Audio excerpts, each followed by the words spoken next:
네, 지금 중보기도에 대해서 얘기를 하고 있습니다. 벌써 10번째 시간이 되었네요.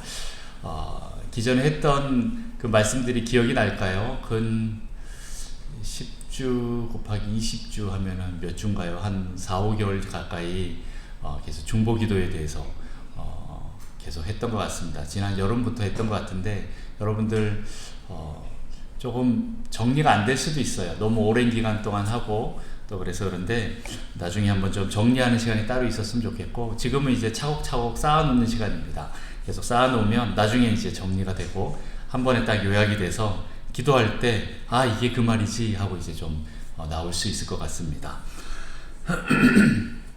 자, 지난 몇 주 동안에는 중보기도자의 위치에 대해서 얘기를 했었습니다. 중보기도자의 위치 세 가지가 있다 그랬죠. 첫 번째 뭐지요? 네, 여전히 저를 실망하지 않게 하시는 네, 첫 번째, 결렬된 틈이라고 했습니다. in the gap 사이에 있어야 한다 라고 했습니다. 두 번째는 그럼 어딜까요? 네, 맞습니다. 성벽이요. 역시. 세 번째는요? 전쟁터 안에서, 영적 전쟁터 안에서, 전쟁터 안에서 합니다. 뭐 영어로 하면 in the gap, on the wall, in the battle 이렇게 얘기를 합니다. 그렇게 영적 전쟁에 대해서 지난 또 몇 주간 또 살펴봤지요. 거기에 견고한 지인에 대해서 얘기를 했었고, 우리가 싸우는 이 싸움은 육체적인 싸움이 아니라 영적인 싸움이다 라고 얘기를 했습니다. 전신갑주를 입는 것과 그리고 그런 견고한 진들에 대해서 우리가 예수 이름의 권세로 계속 파하면서 나가는 것에 대해서 말씀드렸고, 또 그런 구체적인 영역들에 대해서 얘기를 하다가 지지난주는 이제 eight mind molders라고 얘기를 했었죠. 8가지의 한 나라를 이루고 있는 기초 틀들에 대해서 얘기했습니다. 기억나시나요? 네, 대충 때려 맞추면 8개 중에 하나는 맞을 것 같아요. 뭐가 있죠? 정치, 경제, 매스컴, 문화예술, 또 교육, 맞습니다. 교육, 또 가정, 종교. 하나 더. 자, 뭐가 빠졌을까요? 역시 우리 최 권사님 굉장히 탁월하신 분이십니다. 네. 지금 아무도 대답 못 하시는데 대답하시잖아요. 네, 과학기술 이렇게 했습니다. 한 나라를 이루는 이런 영역들이 있다라고 말씀을 드렸습니다. 거기에 하나님의 성품으로 그 하나님의 성품이 아닌 영역으로 있는 부분들을 바꾸는 것이 우리가 해야 될 일이다라는 겁니다. 저 영역에 직접 들어가서 하는 분들을 저는 선교사님이다 라고 말하고 싶습니다. 내가 정치인으로서 국회에 나간다거나 아니면 행정부의 직원이 있다거나 아니면 사법부에 있다거나 뭐 여러 가지 있을 수 있는데, 그런 마인드를 가지고 그곳에 들어가 있는 사람들은 그곳에 선교사로 보낸 겁니다. 그 영역에 대해서 하나님 선교사로 보내셨어요. 그 사람들은 어떤 사람들입니까? 네이션 체인저입니다. 나라를 바꾸는 사람들인 거예요. 여러분이 속해 있는 영역은 어디입니까? 여러분들이 투표 하나 할 때 이것도 나라를 바꾸는 겁니다. 맞지요? 네, 그래서 기도하면서 하셔야 돼요. 여러분이 속해 있는 가정, 종교, 교회, 또 여러분이 속해 있는, 또 여러분들이 경제활동을 하잖아요. 경제활동뿐만 아니라 교육이나 이 모든 것들이 다 포함되어 있습니다. 그런 영역들에 대해서 우리가 중보하면서 기도할 수 있다라는 겁니다. 우리나라를 위해서도 기도하지만 내가 어떤 선교지에 가서 그 선교지, 그 나라를 위해서 기도할 때도 이런 8가지 영역을 좀 세분화해서 기도하면 훨씬 더 좋습니다. 그냥 아무렇게나 그냥 뭉뚱그렇게 기도하는 거, 아니면은 그냥 교회만 지어놓고 교회 사람들 오라고 하는 것만 하는 게 다가 아니다라는 겁니다. 실은 교회는 그 지역과 사회와 나라와 민족을 다 바꾸는 역할을 하는 거예요. 그래서 거기에 제대로 된 거룩한 하나님의 교회가 서면 나라가 바뀝니다. 네, 우리가 역사 속에서 그런 걸 많이 봤지요. 근데 우리나라도 처음에 그랬습니다. 여러분 그거 아시죠? 그 독립선언 할 때 민족의 그 대표자 33명 중에 16명이 크리스찬이었다라는 거. 그 당시에 크리스찬 비율로 보면 엄청난 숫자가 그 안에 들어가 있습니다. 크리스찬들은 행동하는 사람이었습니다. 그리고 그렇게 하다가 문제는 점점 나중에 이제 타락하기 시작하면서 지금은 참 사회에서는, 옛날에는 옆에서 이분 목사님이야 그러면 이렇게 뭔가 좀 옷매무새가 달라지고 말도 조금 조심하게 되고 약간의 존경의 눈빛을 보이는데, 요즘에는 목사야 그러면은 이렇게 좀 봅니다. 그러면 저도 약간 조금 민망하듯이, 옛날에는 안 그랬는데 요즘에는 밖에 나가서 크리스찬이야, 목사야, 뭐 교회 다녀 이런 얘기를 하면 오히려 욕을 먹는 사회가 돼버렸기 때문에 우리가 철저하게 이거는 회개하고 바꿔야 될 영역인 것 같습니다. 어쨌든 그런 영역들을 우리는 해결해야 됩니다. 자, 그러면 오늘은 야고보서에 대한 기도에 대한 내용도 좀 잠깐 보고, 그 다음에 중보 기도의 열매에 대해서 좀 보도록 하겠습니다. 자, 우선 야고보서에 나오는 이 기도 내용을 한번 좀 보려고 합니다. 오늘 13절부터 보면 너희 중에 고난당한 자가 있느냐라고 물어봅니다. 그러면서 뭐라고 하지요? 네, 그는 기도할 것이요, 이렇게 나옵니다. 여러분, 고난당한 자가 있으면 기도해야 됩니다. 맞습니까? 네. 보통은 어떻게 합니까? 고난당하면 이 고난을 해결하려고 자기 생각, 자기의 어떤 노력들이 확 올라옵니다. 기도하는 것을 우선으로 먼저 하지 않고 그것들을 먼저 하려고, 해결하려고 한다라는 겁니다. 자, 우리는 고난이 있으면 기도할 때구나 라는 걸 빨리 알고 하나님 앞에 엎드려야 돼요. 자, 두 번째는 뭐라고 나와 있습니까? 즐거워하는 자가 있느냐 물어보고 있습니다. 그럼 어떻게 해야 됩니까? 그 사람은?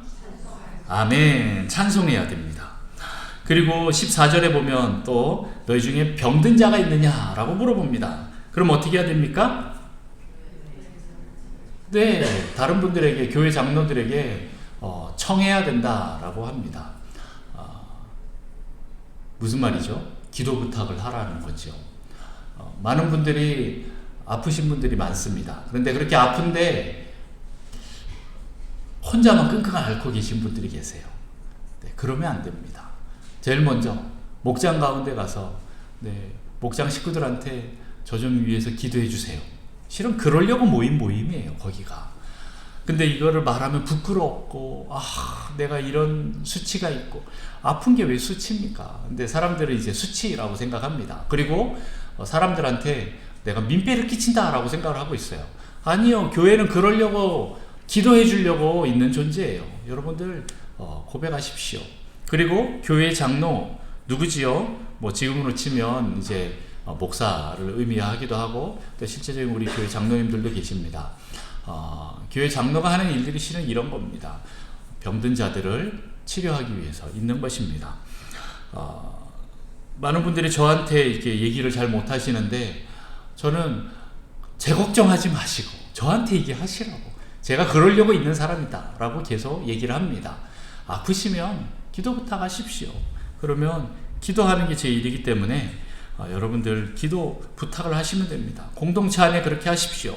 그렇게 하면 그 사람들은 어떻게 합니까? 주의 이름으로 기도를 할 것이고, 기름을 바르며 그를 위해서 기도해라 라고 이렇게 야고보는 얘기하고 있습니다. 그러면서 15절에 뭐라고 합니까? 믿음의 기도는 이라고 합니다. 믿음의 기도는 어떻게 합니까?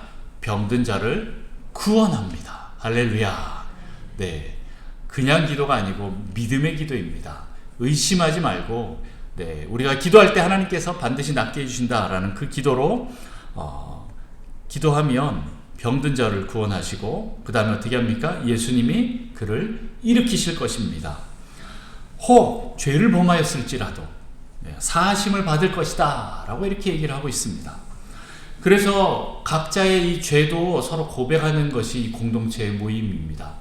아직까지 많은 분들이 부끄럽고 수치스럽고 그래서 자기 죄도 고백을 못합니다. 알고 보면 많은 분들의 그 병들이 어떤 면에서는 좀 죄로 인해서 오는 것들도 많습니다. 자기 안에 어떤 병원에 가면 이유를 알 수 없으면 이제 신경성이다, 스트레스성이다 이렇게만 이제 얘기를 하는데, 얼마나 자기 속에 그 마음 가운데 그걸 가지고 고민하고 고통스러워하고 힘들어했겠습니까? 그걸 품고 가려고 하면 그렇게 병이 나는 거예요. 네, 그럴 때 우리가 서로 공동체 안에 오픈을 하고 각자의 죄를 서로 고백할 때 그런 것들이 해결되기 시작합니다. 그러면 이제 죄사함을 받는데, 죄사함의 첫 번째 단계가 뭐예요? 죄 고백부터 시작해야 되는 거예요. 죄 고백하지 않는데 어떻게 죄사함이 일어납니까? 예수님 저 용서해 주세요. 그래, 뭘 용서해 줄까? 아니 그냥 용서해 주세요. 이 말이 안 되는 거예요. 구체적으로 기도해야 됩니다. 구체적으로. 예수님 제가 이러이러해서 이런 죄를 지었습니다. 용서해 주십시오. 라고 구체적으로 얘기하는 겁니다.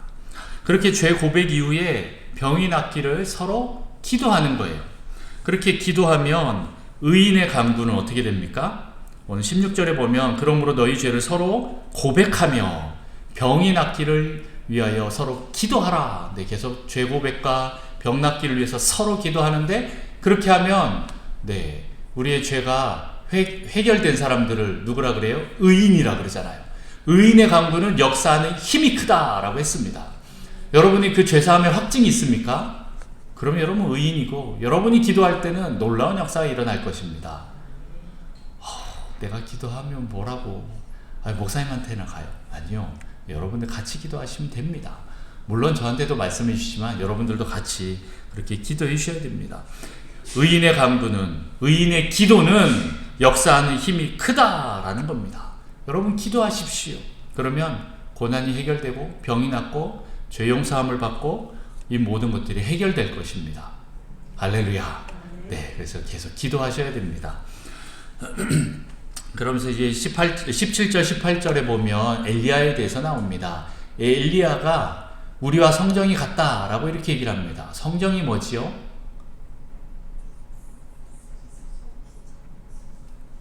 네, 입에서 나오는데 말소리는 안 들리고, 네, 저도 이게 도대체 뭘까 생각했는데 본성을 의미합니다. 우리 인간의 엘리야라고 해서 뭔가 특별하고 탁월한 우리랑 완전히 다른 존재가 아니다라는 거예요. 우리랑 똑같은 사람이다라는 그런 뜻입니다. 그렇죠? 말을 이렇게 어렵게 했나 몰라. 성경 번역할 때 엘리야는 우리와 성정이 같은 사람이로되 우리가 똑같은 사람이라는 거예요. 그러면 근데 그 사람은 어떻게 했습니까? 비가 오지 않기를 위해서 기도했더니 3년 반 동안 비가 안 오는 거예요. 그리고 다시 기도했더니 비가 오는 거예요. 여러분 그렇게 하실 수 있는 분 계세요? 없죠. 그러면 나는 못하고 쟤는 할 수 있으니까 쟤는 뭔가 다른 특별한 것이 있겠다라고 생각하지만 오늘 야고보는 그렇게 얘기하지 않고 있어요. 똑같다라고 얘기를 합니다. 무슨 차이입니까? 기도를 하고 안 하고 차이인 거예요. 이게 엄청난 차이입니다. 네. 근데 그가 간절히 기도했다라고 나옵니다. 간절히. 기도하니까 그 사람은 기도의 사람이니까 기도하니까 능력이 나타납니다. 실은 우리 인간은 능력이 없습니다. 비를 멈추게 하거나 비를 오게 하는 능력은 우리 인간에게는 원래 없습니다. 그럼에도 기도하니까 능력이 나타났습니다. 기도한다라는 말은 철저하게 하나님을 의지한다라는 말입니다. 여러분 하나님을 철저하게 의지하십니까? 기도는 내 힘이 아니라 하나님의 힘, 하나님의 능력으로 하려는 그런 몸부림인 거예요. 내가 할 수 있는데도 불구하고 어떤 거는 하나님 내가 하지 않고 주님을 의지합니다 라고 하면서 내가 기도한다 라고 하는 것은 내 힘으로 하지 않고 하나님께서 해주시기를 내 손을 놓는 행위를 말하는 겁니다. 물론 내가 할 수 있는 것도 그렇게 하지만 또 내가 할 수 없는 것은 더더욱 그렇게 하지요. 내 힘, 내 생각, 내 의지로 하려는 것을 멈추고 주님께 철저히 의지하고자 하는 그 행위가 바로 기도다라는 거죠. 내가 기도하겠습니다 라고 하는 것은 내 생각, 내 힘, 내 뜻대로 하는 것이 아니라 하나님 뜻대로 온전하게 하고자 하는, 다시 말해서 내 생각, 내 힘, 내 의지를, 내 계획을 내려놓고자 하는 그것을 말하는 겁니다. 하나님의 하시면 하는 거고 안 하시면 안 하는 겁니다. 나를 살리시면 살리는 거고 죽이면 죽는 겁니다. 그렇게 철저하게 하나님께 의지하면서 가는 것이 기도라는 것입니다. 엘리야가 그렇게 했다라는 거죠. 철저하게 하나님 앞에 하나님을 의지하면서 엎드렸습니다.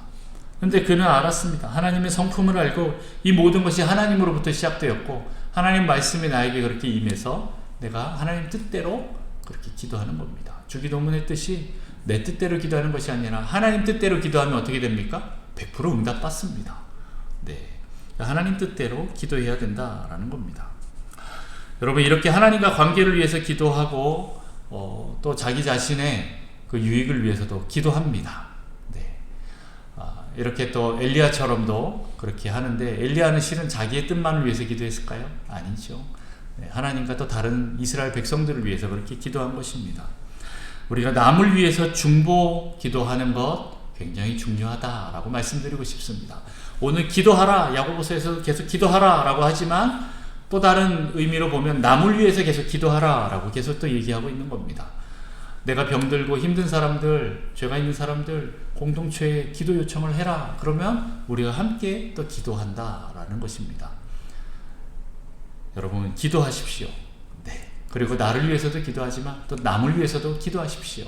그렇게 남을 위해서 중보 기도할 때 하나님께서 놀라운 역사를 행하시는데, 그 열매들을 한번 좀 보도록 하겠습니다. 중보 기도의 열매가 있다라는 겁니다. 우리가 이렇게 기도를 하면 첫 번째, 하나님을 아는 삶을 살게 됩니다. 뭐라고요? 하나님을 아는 삶을 살게 된다라는 거예요. 어떤 하나님을 알까요? 첫 번째, 기도할 때 하나님의 성품을 알게 됩니다. 이해하게 됩니다. 하나님 성품이 어떤 건지 알게 되는 거예요. 다시 말해서 성품이 이해가 안 되면 기도가 안 될 경우도 많아요. 나는 내 생각으로, 내 성품으로 보면 이렇게 기도하는 게 맞다라고 하지만 하나님 성품은 또 그게 아닐 수도 있거든요. 근데 이거를 이제 맞춰가는 거죠. 하나님하고 막 저 원수의 다리 몽둥이를 부러뜨리고 허리를 접어버리고 이빨 옥수수를 다 털어버리고 막 이런 기도를 막 열심히 했는데 하나님이 그냥 잘 살려주세요. 와, 이게 도대체 뭐지? 쟤는 악인이잖아요 하면서 막 손가락질하면서 우리 기도할 수 있습니다. 그런데 하나님은 살려놓으십니다. 네, 요즘에 뭐 김정은이나 푸틴이나 뭐 이런 사람들 보면서 그런 기도하는 분들이 많을 거라고 생각합니다. 그런데 아직까지 하나님이 살려놓는 그 이유가 있을 거예요. 네. 그러면서 그렇게 기도하다가 보면 하나님의 성품과 통해질 때가 옵니다. 그 사무엘의 어머니 한나처럼 자기의 그 자식 없음을 가지고 계속 하나님 앞에 통회하고 통곡하는데 알고 보니까 하나님도 자식이 없는 거예요. 무슨 말이에요? 이스라엘 백성들이 자기 자식인데 다 아버지를 따르지 않고 자기 소견에 오른 대로 자기가 왕이 돼서 내가 주인이 되어서 자기 마음대로 가는 거예요. 정말 하나님 마음대로 살아가는 사람이 없다라는 걸 알고 한나가 하나님 마음을 알았어요. 그 성품을 알고 기도가 바뀝니다. 그랬던 것처럼 우리가 기도를 하면 할수록 하나님 성품을 이해하게 되어 있고요. 또 그렇게 되면 될수록 기도가 더 풍성해집니다. 내 성격, 내 성품, 내 성품이라고, 내 성격이라고 말하면 제가 항상 따라붙는 수식어가 하나 있습니다. 제 지랄 같은 이 성격 때문에 너무 좁은 그 시야로만 기도를 많이 해요. 그런데 하나님의 그 시야를 보기 시작하고 하나님의 눈으로 보기 시작하면 점점 더 넓어지고 더 많은 사람들을 품고 더 큰 계획과 그림들을 보게 되는 겁니다. 여러분, 기도하면 할수록 하나님 성품을 알게 되고요. 그렇게 더 알게 되면 기도가 더 많아지게 됩니다. 더 풍성하게 됩니다. 더 확장이 됩니다. 기도하면 할수록 하나님 성품을 알게 되고요. 그러면 우리의 기도의 방향성, 인생의 방향성이 잘 맞춰지게 됩니다. 하나님 뜻과 맞춰지게 된다라는 겁니다. 그래서 우리가 기도하면 할수록 하나님을 더 많이 알아가는 것 같아요. 하나님을 알아가는 거, 두 번째는 하나님의 원리 원칙을 이해하게 된다라는 거예요. 첫 번째는 성품을 알고 두 번째는 원리 원칙을 알게 되는 거예요. 나의 삶 가운데서 실제적으로 알게 되는 겁니다. 다시 말해서 이 성경에 나와 있는, 말씀 속에 나와 있는 이 원리 원칙들이 있잖아요. 원리와 원칙이 좀 다른 거 아시죠? 네, 우리는 원칙만 지키려고 합니다. 그런 사람들을 뭐라고 하지요? 율법주의나 바리새인이라고 우리는 손가락질합니다. 그 사람들은 안식일 하면 절대 일하지 말아야 된다라는 그 원칙을 가지고 있는데, 예수님이 안식일에도 병자를 고치고 이런 일을 하니까 어떻게 합니까? 왜? 사형 하면서 돌로 쳐 죽이려고 했어. 그래서 결국에는 뭐 여러 가지 죄목들이 붙는데 그 중에 이런 것들이죠. 그래서 예수님을 죽이려고 합니다. 근데 예수님 뭐라고 합니까? 그 안식일의 진짜 원리를 설명해 주시는 거예요. 우리를 살리려고. 하나님이 우리를 살리려고 더 더 엄밀히 말하면 실은 그 안식을 깨신 거죠. 참된 안식은 창조 때 있었습니다. 그리고 그 안식이 진행되다가 사람이 타락함으로, 아담과 하와가 타락함으로 말미암아 하나님이 그 안식을 깰 수밖에 없는 거예요. 그러면서 안식일에도 그렇게 그 사람들을 구원하시려고 하는 그 원리가 실은 참된 안식일의 원리다라는 것을 예수님 말씀하시는 거죠. 이런 원리 원칙들이 우리 삶 속에서 또 기도를 적용하면 할수록 나중에 알게 되는 거예요. 원칙으로 하면 쟤는 잘못했어, 쟤는 벌 받아야 돼, 그러지만 이 원리들, 말씀에 나오는 이 원리들을 알게 되고 적용하다 보면 하나님, 저 인간 용서해 주세요. 몰라서 저렇습니다. 하나님 용서해 주세요. 이렇게 가는 거예요. 그렇게 우리 삶 가운데 하나님의 원리 원칙을 적용하고 또 기도하면 할수록 그것들을 더 많이 깨닫게 되는 것이 바로 이 부분들입니다.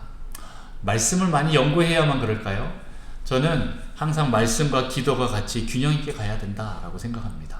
말씀에서 나온 이 원리 원칙을 내 삶에서도 직접 적용할 수 있어야 합니다.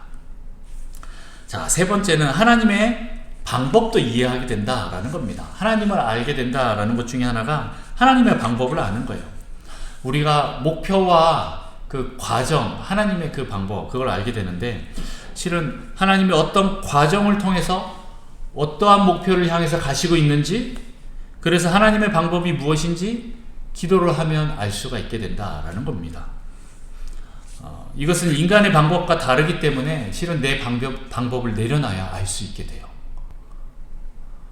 내 방법 그대로 고집하고 있으면 안 보입니다. 그런데 하나님의 방법은 무엇입니까? 기도한다라는 게 철저하게 하나님 뜻으로 가겠다라고 내 자신을 내려놓는 시간이라고 했잖아요. 그렇게 내려놓으면 하나님이 어떻게 갈지를 이제 보이기 시작하는데 그게 인간의 방법과 달라요. 하나님의 방법으로 해야 되는 거죠. 많은 사람들이 뭐로 가도 서울만 가면 된다라고 얘기를 합니다. 뭐로 가는 게 무슨 뜻이죠? 네, 모서리로 간다 그런 뜻이죠.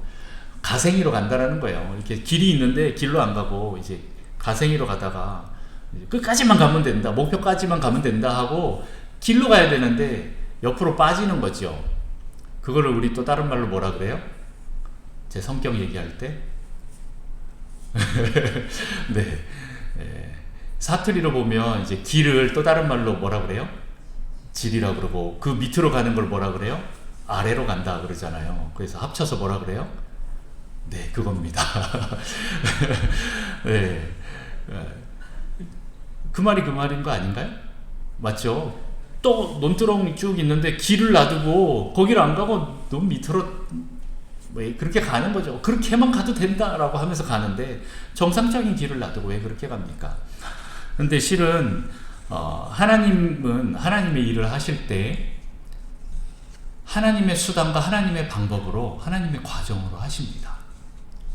물론 인간이 해갖고 어떻게든 목표를 만들어내면 된다라고 해서 될 수 있지만 그거는 하나님이 하신 것이 아닙니다.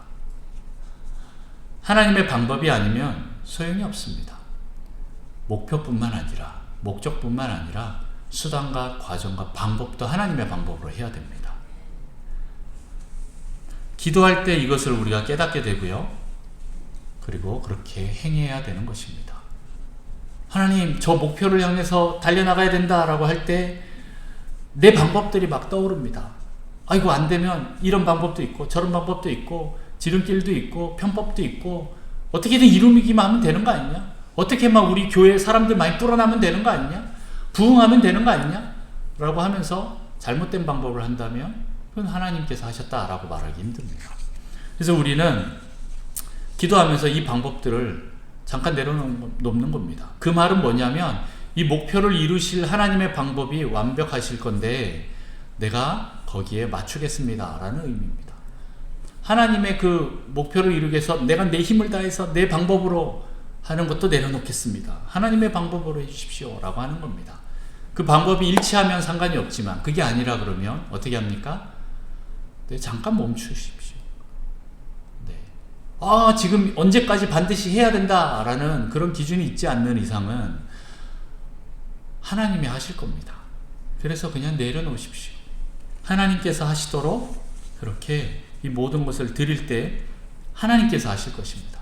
그래서 그 모든 일들을 이루시는 그 하나님, 와, 하나님이 하셨습니다 라고 우리는 하나님께 영광과 찬송을 올릴 수가 있는 거예요. 만약에 교회가 부흥되고 풍성해지는 그 일들 가운데 사람의 방법으로 만약 그렇게 한다? 그럼 사람들이 압니다. 밖에 있는 사람들도 압니다. 저거는 하나님의 교회가 아니야 라고 사람들도 압니다. 자, 어쨌든 나를 죽이는 이 기도를 할 때 하나님의 방법을 이해하게 됩니다. 내 생각을 내려놓고 내 방법을 내려놓고 오직 하나님의 방법으로 하는 것에 대해서 계속 보게 될 것입니다.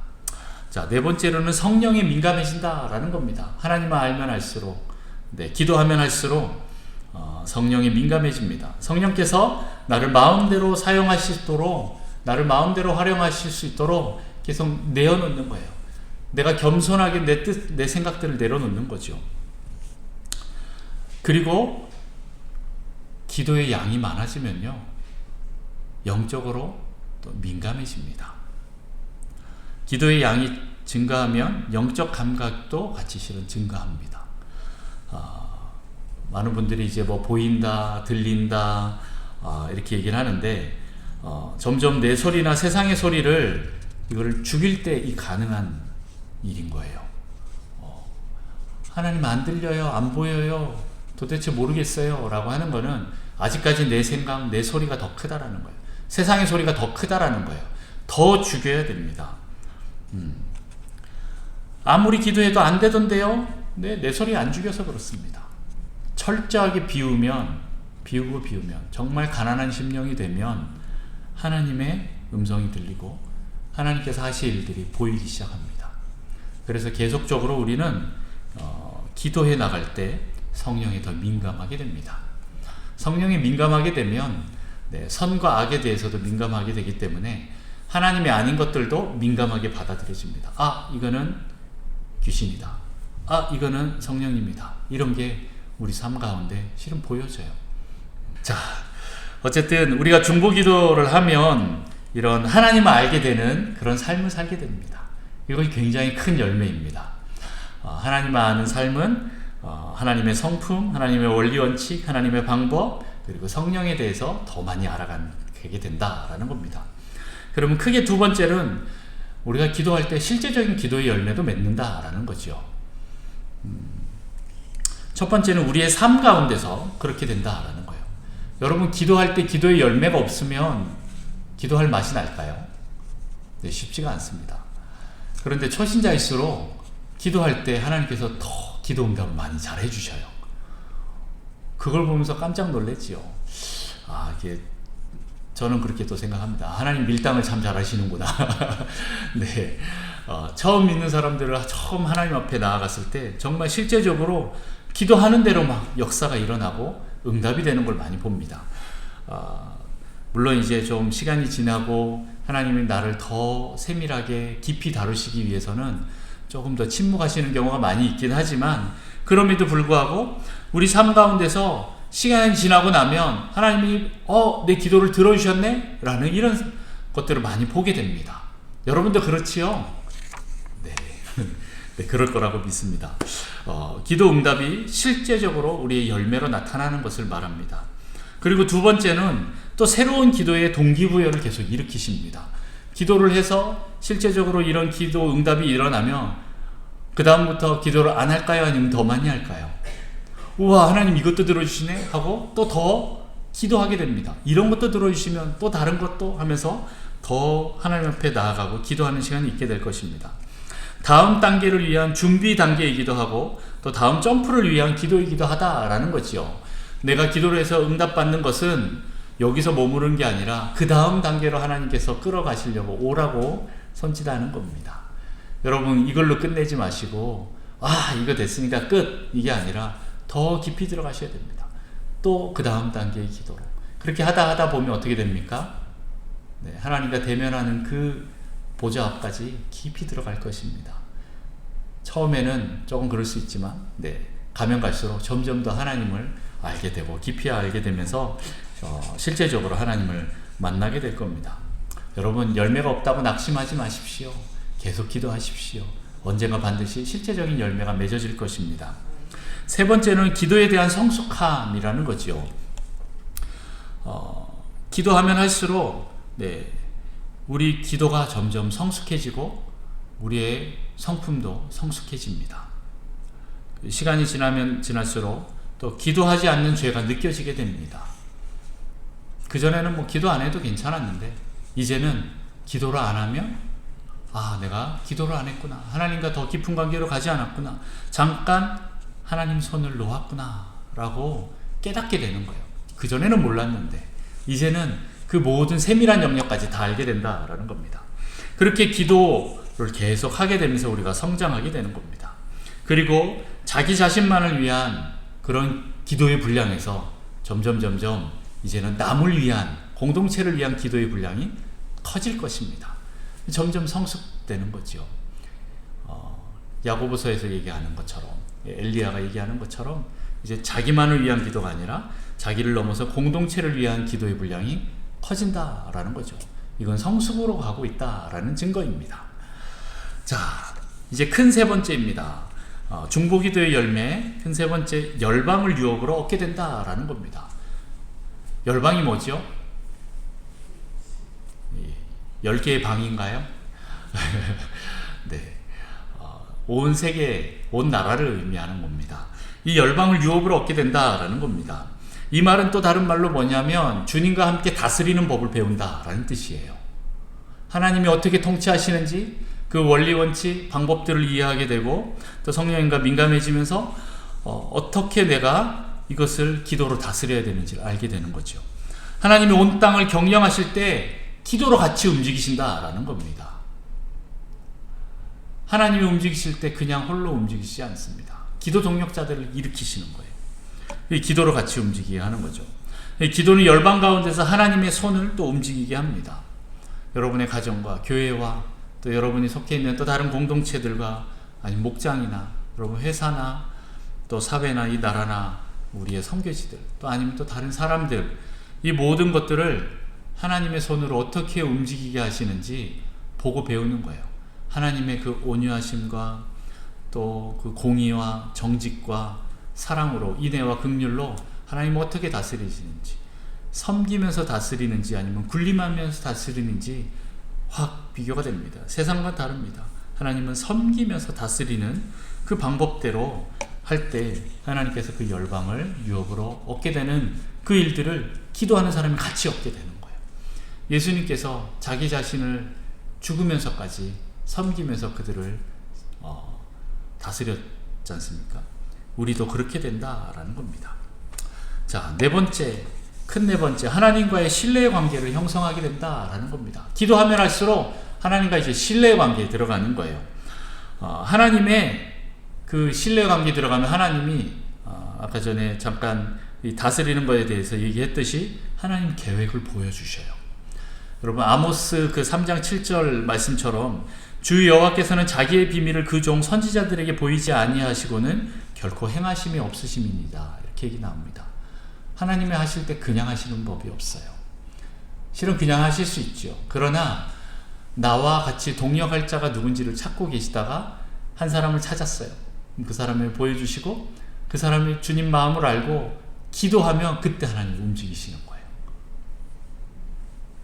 그리고 기도할 때 하나님을 찾고 구하는 자들에게 하나님 또 마음을 보여주셔요. 그러면 그 사람이 준비가 된 사람이기 때문에 자기 기도보다는 하나님의 그 나라와 그 의를 위하여서 기도를 하게 되고 그 기도를 통하여서 하나님이 일하시는 거예요. 그런 중보 기도자를 하나님 지금 찾고 계신다라는 겁니다. 여러분들이 그런 사람들이 되어야 합니다. 그리고 두 번째로는 장차 일어날 일을 보여주신다라는 거예요. 예레미야 33장 2절 말씀 3절 보면 일을 행하시는 여호와, 그것을 만들며 성취하시는 여호와, 그의 이름을 여호와라 하는 이가 이와 같이 이르시도다. 너는 내게 부르시지라 내가 내게 응답하겠고 내가 알지 못하는 크고 은밀한 일을 내게 보이리라 하면서 하나님께서 장차 일어날 일들을 보여주십니다. 다니엘도 마찬가지입니다. 다니엘도 기도의 사람이었습니다. 요즘 다니엘 기도회 하죠. 오늘까지가 이제 강사가 마지막으로 나오고 내일이 21일 맞죠? 마지막인데 내일은 간증의 시간입니다. 한 7시 20분부터 간증이 계속 찬양하고 계속 간증이 나올 겁니다. 아마 놀라운 간증들이 보게 될 거예요. 저는 여러분들도 간증이 있을 거라고 생각합니다. 한번 요번에 이렇게 간증을 모아볼까 생각하다가 요번에는 그냥 개별적으로 공식적으로 한 게 아니기 때문에 그냥 있고, 그럼에도 불구하고 혹시 여러분의 간증이 있으면 저에게 또 알려주시면 좋겠습니다. 실은 간증을 나눌 때 내가 드러난다기보다는 하나님께서 드러나고 동시에 또 함께 기뻐할 수 있고 더 풍성해지는 그런 역사가 있습니다. 간증할 때 주의할 점은 내가 드러나지 않고 오직 하나님께 영광이 되어야 한다라는 것을 기억하시고 나중에 혹시 간증하실 때 그걸 기억하시고 하시면 좋겠습니다. 어쨌든 만약에 혹시 내년에 또 하게 된다면 그때는 한번 우리의 간증을 또 서로 나눠서 더 풍성하게 되는 일들이 있었으면 좋겠습니다. 자, 어쨌든 다니엘도 그렇게 기도의 사람이었는데 하나님이 앞으로 될 일들을 깨달아 알게 하셨다라는 거예요. 네. 기도하는 자들에게 하나님이 그 신뢰관계가 형성되었기 때문에 이 사람은 내가 내 계획을 보여주면 반드시 기도하고 순종할 사람이다 라는 걸 아는 사람들에게 하나님 말씀하시는 거예요. 하나님 왜 나에게 말씀 안 해줘요? 아직 준비가 안 된 거예요. 네. 더 여러분을 비우시고 내가 더 철저하게 순종하겠다, 말씀하시면 순종하겠다라고 그렇게 나가는 훈련을 하셔야 됩니다. 실은 앞에 있는 목사나 아니면 우리 부모님이나 아니면 앞에 있는 선생님들이 말해도 순종 잘 안 하잖아요. 그런데 하나님이 말씀하면 순종할까요? 네, 잘 안 됩니다. 네. 그래서 우리는 계속 순종하는 훈련들을 할 때 하나님께서 그 사람들에게 보여주시는 거예요. 그런 신뢰관계가 된 사람들한테 기도하는 거지. 하나님 음성 듣고 싶어요? 안 들려요? 왜요? 말해도 순종 안 할 거 아는데 그 사람한테 말씀 안 하십니다. 순종할 사람들에게 말씀하시는 거예요. 철저하게 하나님 앞에 그 비움의 시간들이 있어야 합니다. 자, 그렇게 하면 할수록 우리는 더욱더 하나님과 친밀감이 상승되고 더 가까워질 것이고 하나님을 경험하여 아는 삶을 살게 될 것입니다. 여러분, 하나님을 경험하게 될 것입니다. 어떨 때요? 기도할 때. 기도하면서 철저하게 내 자신을 계속 제가 얘기를 하는데 그냥 기도하는 것의 올바른 방법들에 대해서 제가 말씀을 드렸습니다. 어떤 사람은 기도하면 할수록 더 어긋나시는 분들이 계실 수 있어요. 그 사람들은 기도할 때 누구를 만나는 거예요? 하나님을 만나는 게 아니라 자기 자신을 만나는 거죠. 네, 그러면 기도 오래 해도 소용이 없습니다. 기도의 포커스가 잘 맞춰져야 됩니다. 기도를 많이 하신 분들 중에 성품이 안 좋은 분들이 있습니다. 네, 하나님을 만났으면 실은 그 성품이 나오면 안 되지요. 그런데 그렇게 나오는 이유는 뭡니까? 나를 만나기 때문에 그러는 거예요. 내 욕심, 내 욕망을 하나님 앞에 계속적으로 간구하면서 이거를 끈을 놓지 않고 이렇게 나가기 때문에 그렇습니다. 그것들을 내려놔야 하나님의 그 놀라운 뜻이 보이고 하나님을 경험하여 직접적으로 알게 되는 놀라운 역사가 있을 것입니다. 하나님과 기도할 때, 중보 기도할 때 그 열매 4가지 크게 보면 첫 번째 뭐라고요? 하나님을 아는 삶을 살게 될 것이다 라는 거고, 두 번째는 실제적인 기도의 열매가 맺어질 것이고, 세 번째는 열방을 유업으로 얻게 될 것이고, 네 번째는 하나님과 이 신뢰관계를 형성하게 될 것입니다. 여러분 다 그렇게 하나님과 더 깊은 관계로 들어가서 하나님이 정말 찾으시는 그런 중보기도자가 되어서 정말 하나님의 놀라운 비밀들을 날마다 알아가시고 또 하나님을 경험하여 알고 여러분 삶 가운데서 그런 실제적인 열매가 드러나기를 축복합니다. 저는 우리 북성실교회 성도님들 다 그렇게 되실 거라고 믿고 계속 제가 말씀을 드리고 또 여러분들이 그렇게 반드시 또 성장하실 것입니다. 제가 이렇게 이야기하는 이유가 뭐예요? 안 될 사람한테 말하지 않습니다. 여러분 되니까 제가 말씀드리는 겁니다. 여러분들은 반드시 이런 중보자가 되실 것입니다. 그리고 여러분의 기도를 통해서 여러분 자신과 가정과 교회와 이 나라와 민족이 살 것입니다. 여러분 이 기도의 자리에 동참하시고 나오십시오. 여러분에게는 정말 놀라운 특권입니다.